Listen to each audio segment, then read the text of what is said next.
하나님께서 다윗에게 모든 방향으로부터 평안과 안녕을 주시고 먹을 것을 주시고 대적으로부터 보호함을 주시고 이랬을 때 다윗이 생각했던 것은 하나님의 법궤가 텐트 가운데 있는 것, 이것이 다윗의 가슴에 가장 먼저 생각났던 것입니다. 정말 하나님의 사람입니다. 우리가 무엇이 잘 되고 행복해지고 넉넉해지고 이럴 때 하나님의 것이 먼저 생각난다는 것, 정말 귀한 일이 아닐 수 없습니다. 누가 그런 생각이 든다면 그런 다윗과 같은 심령을 지닌 것이다. 그래서 마음껏 기뻐해도 될 것이다. 이렇게 우리가 성경을 통해서 확인하게 됩니다. 그래서 다윗이 나단 선지자에게 자기의 마음을 전합니다. 그것도 겸손한 마음입니다.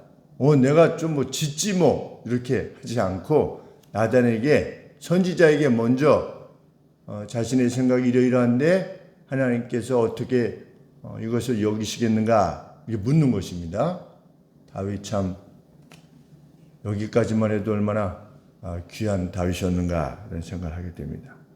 그러자 하나님께서 나단 선지자를 통해서 하나님의 말씀을 전해주십니다. 그런데 전해주시는 내용이 무엇이냐? 그것은 하나님이 의도하신 것이 아니라는 겁니다. 먼저 명백하게 말씀하시는 것은 네가 나를 위해서 나의 집을 짓겠다고 너희 지파 이스라엘 지파 그 누구에게도 내가 집을 지으라고 한 적이 없다. 그리고 너희는 나를 위한 집을 지을 수 없다입니다. 그리고 하나님께서는 의도하시지도 않으셨다는 겁니다. 그것이 먼저 분명하게 밝히는 내용입니다. 그래서 나중에 솔로몬이 성전을 다 짓고 나서도 무엇이라고 제일 먼저 언급하는가? 하늘의 하늘이라도 어떻게 하나님을 우리 컨테이너가 있지 않습니까? 어떻게 하나님을 컨테인할 수 있겠습니까? 하나님을 담을 수 있겠습니까? 인간이 지은, 사람의 손으로 지은 집에 어떻게 하나님께서 거하실 수 있겠습니까? 이렇게 말한 것이 가장 먼저 말한 내용입니다. 솔로몬도 알았습니다. 이것이 하나님의 집이 수 없다는 것을 알았습니다. 하나님은 지금 그것을 먼저 밝히고 계시는 것입니다. 6절 말씀에 내가 애굽에서 너희들을 인도해 낸 이후로부터 나는 텐트와 회막에 거하여 왔었다.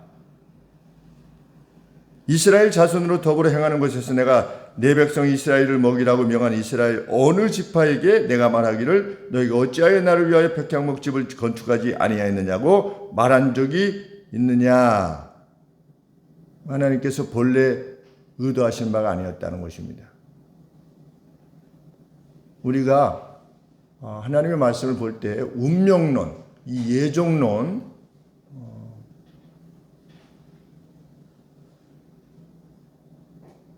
우리가 우리 장로교는 예정론을 향해서 갑니다. 그러나 숙명론적인 예정론, 특별히 누가 구원받고 구원받지 않았다라고 이렇게 여기는 운명론, 숙명론, 이것이 결코 성경적이지 않다는 것.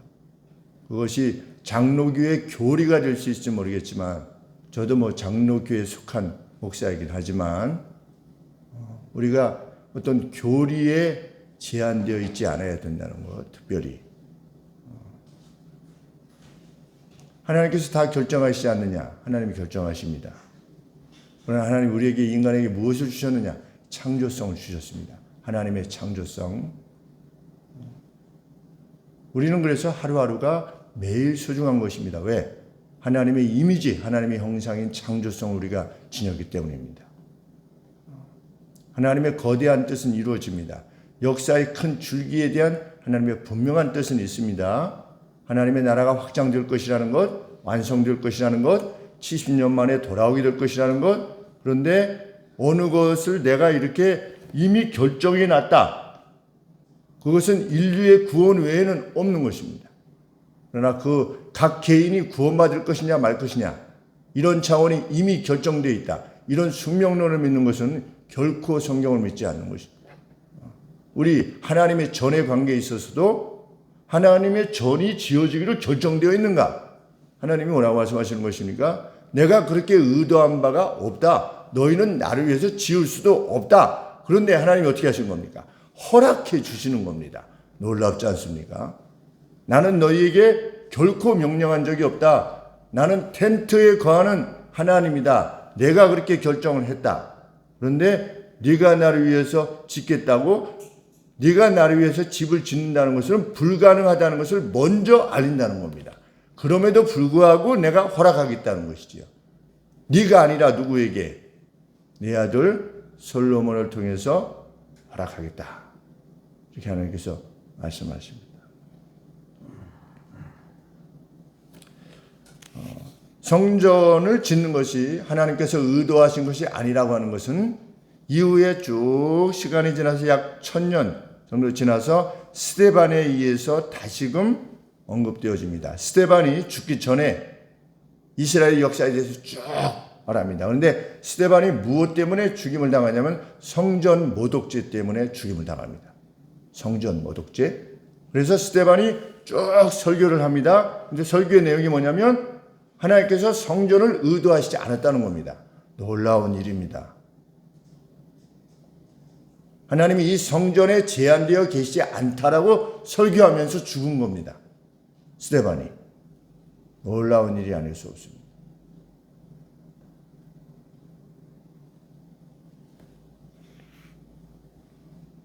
그럼에도 불구하고 성경은 하나님께서 인간의 마음과 의도를 받으셨다.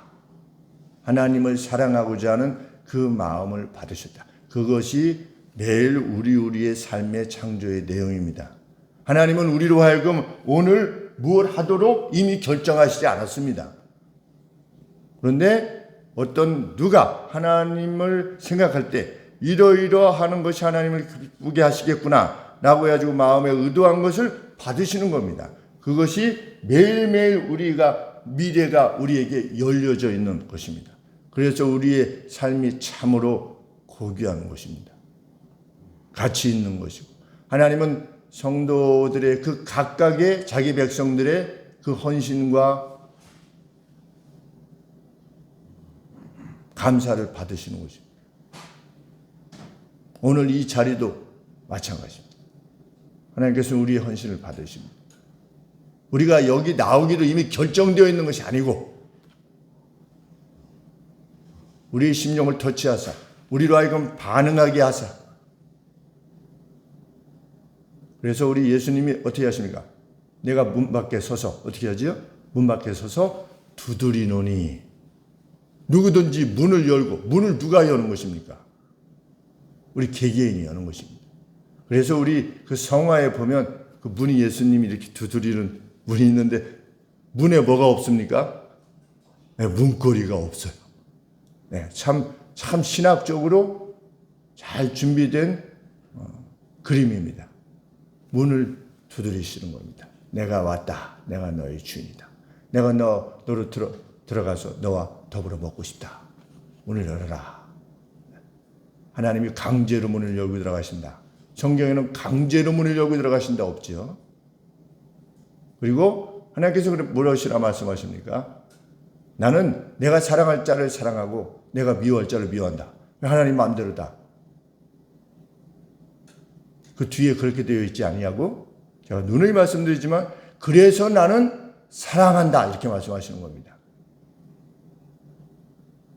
그 뒤에 내용이 나는 내가 사랑할 자를 사랑하고 내가 미워할 자를 미워한다. 내 마음대로라는 겁니다. 하나님께서. 그래서 내가 사랑하겠다고 하는데 원수 마귀가 니네들이 무슨 권리가 있냐는 거죠. 그래서 내가 사랑한다는데 내 마음이기 때문에 결과적으로 뭐냐? 사랑한다는 겁니다. 그래서 내가 미워해서 누구를 지옥에 간다? 없어요. 성경에.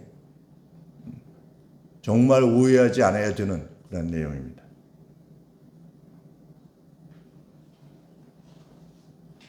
그래서 켈빈조차도 한계를 지닐 수밖에 없었던 것이죠. 우리가 켈빈의 예정론이라고 듣지 않습니까? 많이 들으셨을 겁니다. 왜 켈빈의 예정론이 나올 수밖에 없었는가? 그때 당시에는 행함으로 구원받는 식으로 로마 가톨릭이 타락해서 그렇기 때문에 우리가 은혜로 말미암아 전적인 은혜로 말미암아 구원을 받는다고 하는 사실이 전적인 은혜지요. 정말 전적인 은혜라고 하는 것이 예정과 숙명을 말하는 것이 아니라는 것을 오늘 본문에서도 우리가 분명히 알게 됩니다. 내 전을 너희들이 내가 짓겠다고 그럴 수 없다. 그러나 허락하마. 하나님께서는 다윗의 마음을 그만큼 기뻐하신 것입니다. 그래서 하나님께서 약속하십니다. 마음이 얼마나 기뻐하셨는지 내게 큰 이름을 주마. 약속하십니다. 또 이스라엘을 위한 장소를 지명하셔서 다시는 방해나 괴로움을 받지 않게 하시겠다. 이것이 하나님의 약속입니다. 또 이것이 결정적인 하나님으로부터의 칭찬의 내용인데 하나님이 오히려 다윗을 위해서 집을 지으시겠다. 이렇게 말씀하시는 겁니다. 네가 나를 위해서 집을 지어? 그거는 원래는 아닌 거야. 그런데 너의 그 마음을 내가 받아서 내가 너를 위해서 집을 지어주마. 이렇게 말씀하시는 것입니다. 12절 말씀이 그 내용입니다. 네가 조상들과 함께 누울 때 너 죽은 이후로 너로부터 자손을 일으켜서 그의 왕국을 세울 것이다. 그리고 그가 하나님의 이름을 위한 집을 세울 것이다. 1차적으로 솔로몬에 관계되어진 내용입니다. 그런데 이것이 비단 솔로몬에 관계되어진 내용이 아니라 먼 뒤에 오실 메시아에 관계되어진 내용이라는 것을 어떻게 알 수 있는가? 영원한 보좌를 세울 것이다. 이렇게 말씀하셨기 때문입니다. 영원한 보좌. 다윗 왕가는 어떻게 됐습니까? 이제 쓰러졌지요. 그런데 성경의 약속은 무엇입니까? 영원한 왕위, 영원한 보좌를 약속하는 겁니다. 누구의 보좌냐? 왕으로서의 메시아, 다윗의 이름으로 오신 왕, 메시아에 대한 내용인 것입니다. 어떻게 우리가 그것을 알 수 있는가? 19절 말씀해 보시면 하나님께서 이렇게 말씀하신 후에 다윗이 이렇게 여호와를 높입니다. 주 여호와여, 주께서 이것을 오히려 적게 여기시고 또 종의 집에 영구히 이를 말씀하실 뿐 아니라 영구히 이를 그랬는데 거기 뭐라고 되어 있냐면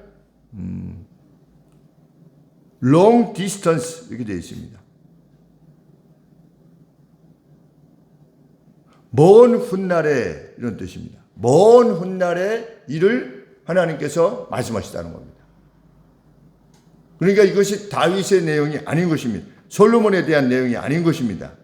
1차적으로는 솔로몬에 관계되어진 내용이지만 그것이 비단 솔로몬에 관계된 것이 아니라는 것입니다.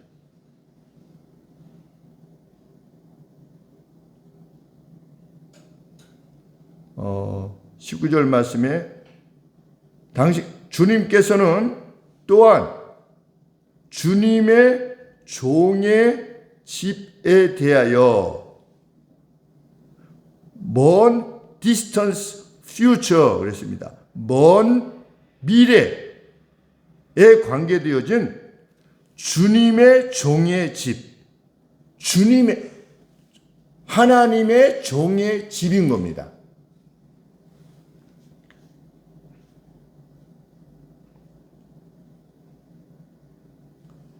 우리 19절에 우리 한글 번역 성경에 적게 여기시고 또 종의 집에 이렇게 되어 있죠. 종의 집에 이랬는데 원문에는 뭐라고 되어 있냐면 주님의 종이라고 되어 있습니다. 하나님의 종인 겁니다. 그 하나님의 종이 누구냐? 예수 그리스도이신 겁니다. 먼 퓨처, 오래된 미래에 있을 주님의 종의 집에 대해서 내게 지금 말씀하고 계시는 겁니다. 지금 다윗이 이렇게 말하는 것입니다. 그래서 이 내용이 특별히 메시아에 관계되어진 내용이라는 것을 이스라엘이 알고 있었기에 이후에 예수님에 대해서 예루살렘에 들어갈 때 이스라엘 백성들이 무엇이라고 노래했는가? 주의 이름으로 오시는 자여, 다윗의 종이여, 다윗의 아들이여, 이런 표현을 쓰는 것입니다. 바로 이것 때문에. 다윗이 무엇을 하나님 앞에 구했습니까? 저는 백향목 집에 있는데 저는 이 하나님의 교회는 텐트에 있는 것이 너무 이렇습니다. 저는 하나님의 법궤를 위해서 무엇인가 좀 하고 싶습니다. 이랬을 때 그 마음을 기뻐하신 하나님께서 그에게 이러한 은총을 베푸신 것입니다. 그리고 실제적으로 솔로몬이 악을 행하였으나 하나님께서 약속을 이행하셔서 그의 때의 나라가 갈라지지 아니하도록 하신 것. 그러니까 늘 말씀드리지만 하나님께서는 단기적인 차원에서 예언의 말씀을 주시고 동시에 멀리 있는 것들을 이 예언이 성취됨을 통해서 멀리 있는 것들을 바라보게 하십니다. 이거 이렇게 됐네? 그러면 이 뒤에 있는 퓨처에 관계되어진 미래에 있는 이 내용도 이루어지겠구나 라고 하는 것을 확신할 수 있는 방식으로 하나님께서는 늘 그런 방식으로 예언케 하셨습니다. 왜? 그 예언을 받는 그 당대의 사람들도 하나님의 행하심에 대한 확신을 가져야 되니까 그때에도 주시고 그것을 통해서 멀리 있는 미래를 바라보게 하신 것입니다.